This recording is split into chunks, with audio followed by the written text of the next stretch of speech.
Hey guys, welcome back to a brand new episode of Ed Game Talk, where your boy me Ed will be reviewing and giving my first impression on newly released mobile games. Once again, welcome to my channel if you are new here, and to those who are already a subscriber, thanks for coming back. I appreciate the support of you guys. And the game that we're going to talk about today is Pokemon Rumble Rush. Let's go back on a little bit of history, shall we? There are a total of 5 Pokemon Rumble series that has been released include Pokemon Rumble Rush. The first Pokemon Rumble that ever released is on Nintendo DS, followed by 3DS series Pokemon Rumble Blast, Pokemon Rumble U, and lastly Pokemon Rumble World before it reaches the mobile platform Pokemon Rumble Rush. Almost forgot, for Pokemon Rumble Rush, currently it only available in the App Store and Play Store of Australia, which means for the Android user, you guys can head over to the website and grab a copy of the APK, whereas for the iOS user, you guys would need an Australia Apple ID in order to download it. So when you first start off the game, it will prompt you to a page asking whether do you want to link your Pokemon Rush account to your Nintendo Me account. To me, this is a pretty neat feature as you can transfer some of your stuff from your previous account to your new account.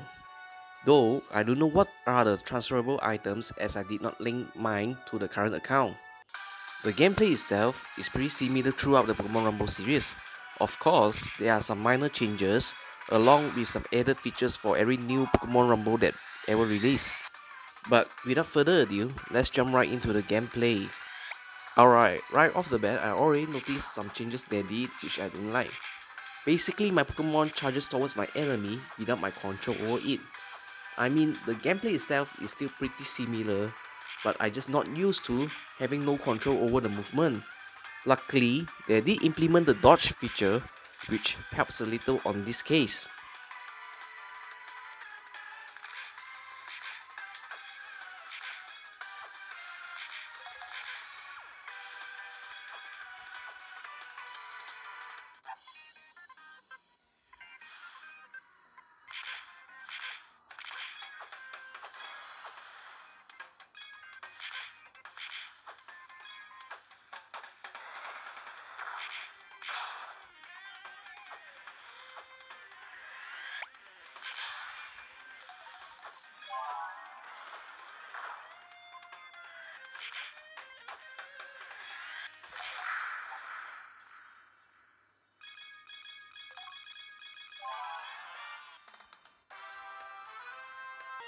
Now, this is neat, we do have the gem and coins currency like we used to in the older series.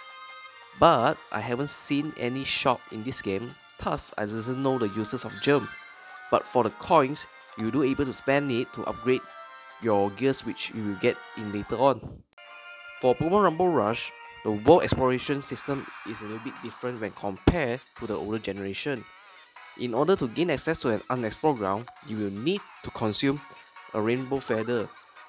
But you wouldn't know what Pokemon are available to farm there with only a rough idea until you consume the rainbow feather. While the game itself doesn't have an energy system, which means you can run the dungeon over and over again. For the rainbow feather is obtainable as a boss drop, but at a low rate. Speaking of boss drop, only those dungeons that you explore by yourself in the open world can be farmed, while the main boss stage will not drop anything as you kill the boss other than coins. So there are 3 kinds of loots as you kill the boss. It is possible for you to get ore, which is mostly where your gears come from, or rainbow feather, which I mentioned earlier, and lastly, you might be able to capture the boss itself.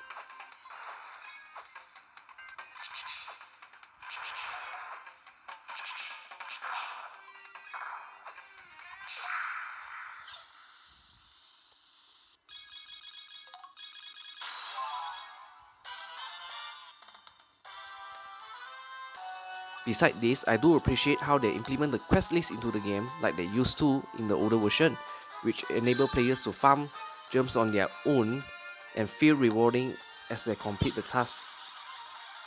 So let's get into the ore and gear parts. The ore we got from defeating the boss can be refined at our homepage.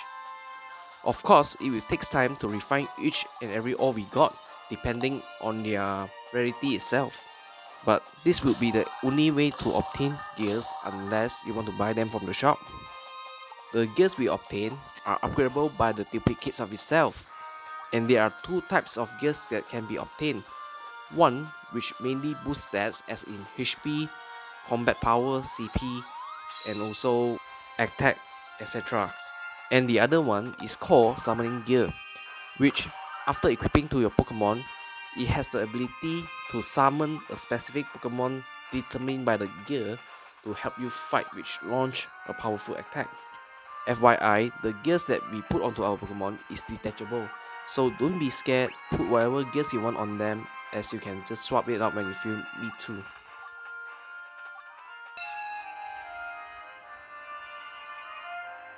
You can actually swap your Pokemon while in battle or outside battle. This is actually a pretty neat feature from the old days, as element weakness still apply in the game like it used to.